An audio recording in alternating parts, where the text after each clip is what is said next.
ہے جو اناؤنس ہو چکا ہوگا. تو اس سے یہ اندازہ ہو گیا کہ کتنی میسو ریگنگ جو ہے وہ کی گئی ہے اور ریگنگ کرتے وقت خیال بھی نہیں کیا گیا. اور ہم آپ کو ایک اور بات بتا دیں, یہ میں صرف آپ کو اس حد تک بتاؤں گا, باقی جس وقت اس کا کوئی کسی وقت کوئی انکوائری شروع ہوگی تو وہاں ہم اس کی ڈیٹیل دیں گے. لیکن آپ کو یہ بتا دوں کہ رات کو جب رزلٹ کمپائل ہونے کا پروسیس, آپ کو معلوم ہے کہ ہر پولنگ اسٹیشن سے فارم 45 جو ہے وہ مکمل کر کے ہر پولنگ اسٹیشن وہ ریٹرننگ آفیسر کو بھیجا جاتا ہے. اس کی ایک کاپی جو ہے وہ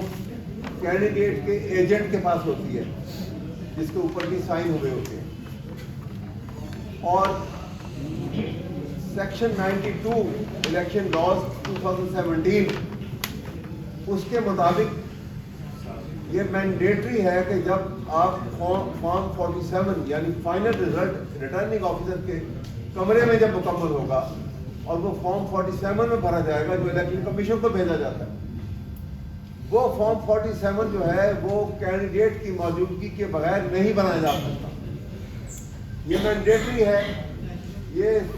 سیکشن 42 میں 92 کے اندر یہ مینشن ہے, لکھا ہوا ہے, اسٹیچوٹ کا پارٹ ہے. لیکن جب وہ اسٹیج آتی ہے آدھی رات کے اراؤنڈ اور رزلٹ انہوں نے بند کر دیا, تو سینئر پولیس آفیسر ساتھ کافی سارے پولیس کے جونیئر آفیسر ان کے ساتھ وہ بغیر اجازت کے ریٹرننگ آفیسر کے کمرے میں داخل ہوئے. اور داخل ہوتے ہی سب سے پہلا کام کیا کہ جو ڈاکٹر یاسمین راشد کے جو پولنگ ایجنٹ تھے, جو ان کے الیکشن ایجنٹ تھے اس پورے حلقے کے, جو وہاں پہ ان کا موجود ہونا, کیونکہ سیکشن 92 میں یہ لکھا ہے کہ جو کینڈیڈیٹ ان پرسن اور تھرو ہز ایجنٹ, تو وہ ایجنٹ ان کے وہاں موجود تھے. ان کو باقاعدہ زبردستی he was thrown out from the room of returning officer, نکال دیا گیا وہاں سے باہر, کمرہ بند کر دیا گیا اور پریمیسز سے بھی سب کو باہر نکال دیا گیا, اس کھاتے سے بھی سب کو باہر نکال دیا گیا. اور تھوڑی دیر کے بعد یہ معلوم ہوا کہ غالباً جو بات میں ڈیٹیل کے لیے آئی ہے, وہ ریٹرننگ آفیسر جو ہیں وہ غالباً جس وقت اسٹیج آئے گی کہ جہاں پہ اسٹیٹمنٹ ریکارڈ کرنی ہوگی تو وہ اسٹیٹمنٹ دینے کو بھی تیار ہے. ان کے ساتھ 3rd ڈگری ٹریٹمنٹ کیا گیا اور ان کو مجبور کیا گیا کہ آپ یہ یہاں سے چھوڑ دیں.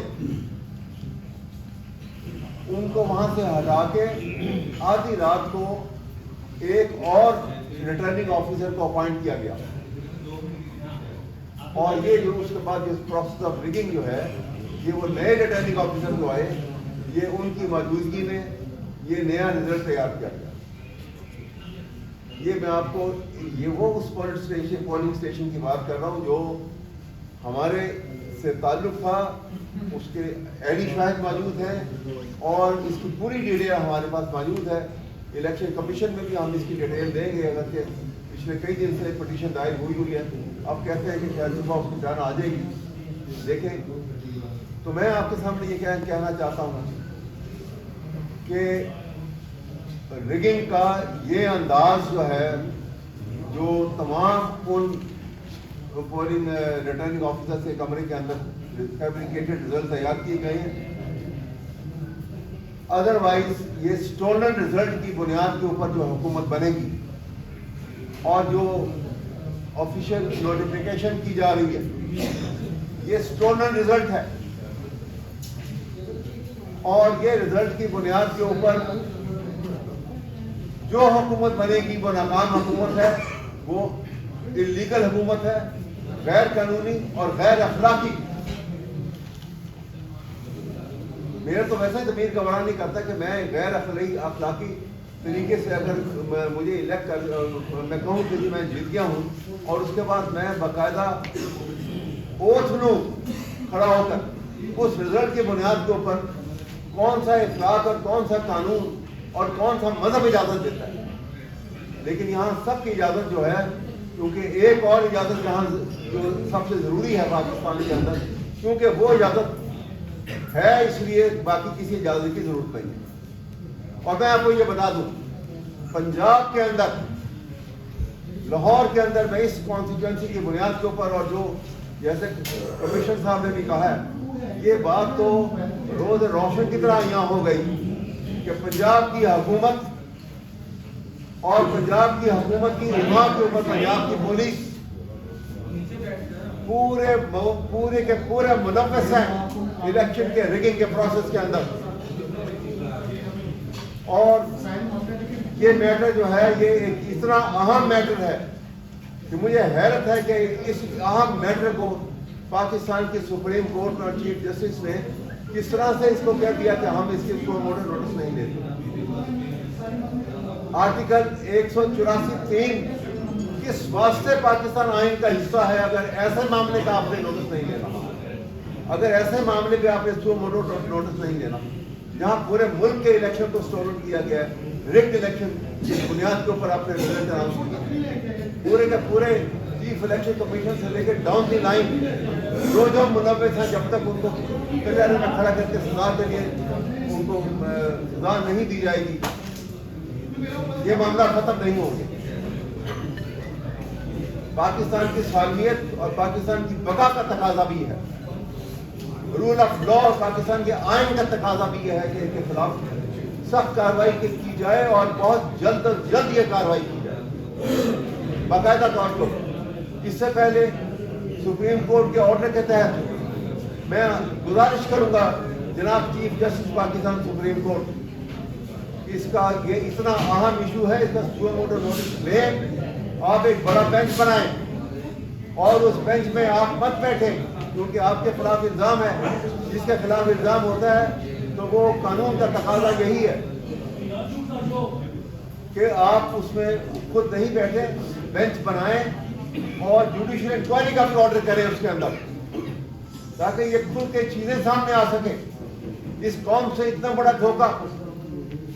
پاکستان کی تاریخ میں پہلے ایک کو آپ نے دیوار سے لگا دیا، ایک لیڈر کو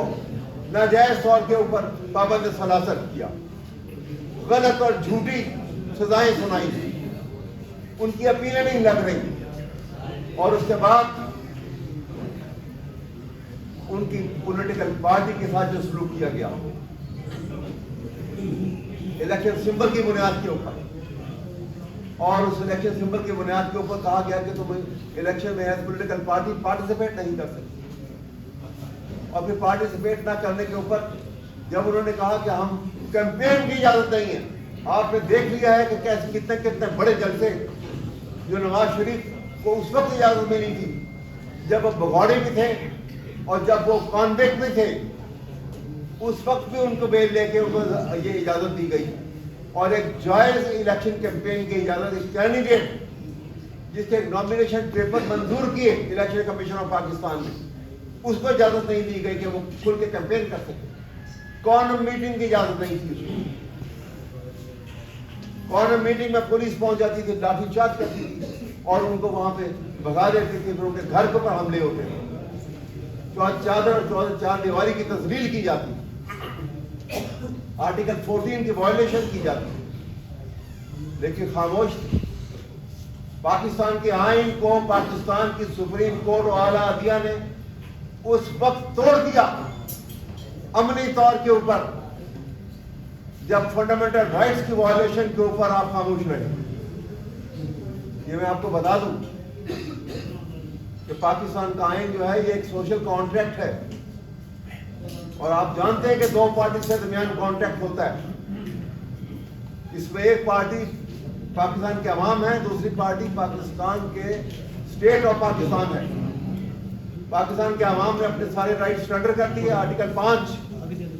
اسٹیٹ نے ایک گارنٹی کی ہے فنڈامنٹل رائٹس کی شکل میں کہ ہم تمام آپ کے رائٹس جو ہیں پرووائڈ کریں گے، پروٹیکٹ کریں گے اور ان کو سنبھال کے رکھیں گے اور آپ کو پرووائڈ کریں گے۔ وہ نہ پرزرو ہوئے فنڈامنٹل رائٹس، نہ ڈیفینڈ ہوئے، نہ پرووائڈ کیے گئے، تو سوشل کانٹریکٹ کو آپ نے خود توڑ دیا۔ یہ سب سے گھراؤنا جرم ہے میں سمجھتا ہوں. پاکستان کی تاریخوں کے فنڈامنٹل رائٹس کو اس طرح سے ٹریمپل کر کے, قوم میں کچل کے, رونڈ کے آپ نے پاکستان کے آئین کی تصویر کی.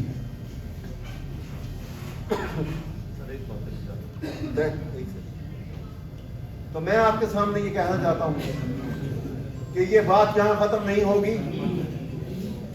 یہ پنجاب حکومت کے خلاف اگر کارروائی نہیں کی جاتی, پنجاب پولیس کے خلاف کارروائی نہیں کی جاتی, تو پھر آپ جائز راستوں کو بند کریں گے. تو پھر جس طرح غالب نے کہا تھا نا کہ باتیں نہیں جب راہ تو چڑھ جاتے ہیں نالے. رکتی ہے میری تباہ تو ہوتی ہے رواں. ہم قانون کے بندشوں میں رہنا چاہتے ہیں. پی ٹی آئی کا ہر ممبر, ہر کینڈیڈیٹ, ہر الیکٹڈ ممبر, ہر پارلیمنٹ کا ممبر, ٹاپ لیڈرشپ سے لے کے نیچے تک آئین اور قانون کی بات کرتا ہے, رول آف لا کی بات کرتا ہے. ہم آئین اور قانون کی بندشوں میں لے کے ہم نے الیکشن بھی لڑا اور اب بھی رہنا چاہتے ہیں, لیکن اپنے جائز حق کے لیے ہم آواز بھی بلند کریں گے, ہم احتجاج بھی کریں گے. یہ ہمارا حق ہے اور اس سے ہمیں کوئی روک نہیں سکتا ہمارے حق سے. کیونکہ جیسے وہ حبیب جالب نے کہا تھا, ایک تو ثابت کر دیا پاکستان کے عوام نے, اس قوم کے جو پاکستانی قوم نے ثابت کر دیا, جیسے حبیب جالب نے کہا تھا کہ کوئی ٹھہرا ہو لوگوں کے مقابل تو بتاؤ وہ کہاں ہیں کہ جنہیں ناز وعد اپنے تہی تھا. اور آخر میں اس نے کہا تھا کہ ہر شخص سر پہ کفن باندھ کے نکلے, حق کے لیے لڑنا بغاوت نہیں ہوتی. ہم قانون اور آئین کے بندشوں میں احتجاج کریں گے, ہر قسم کا احتجاج کریں گے اور اپنے حق سے دستبردار نہیں ہوں گے. بالکل یہ ہمارا فیصلہ ہے. یہ اس کانسٹیچوئنسی سے ڈاکٹر یاسمین راشد کا بھی فیصلہ ہے, پاکستان کی پیپل جو یہ پی ٹی آئی کا یہ فیصلہ ہے, پاکستان کی ٹاپ لیڈرشپ کا بھی یہ فیصلہ ہے. مہربانی آپ نے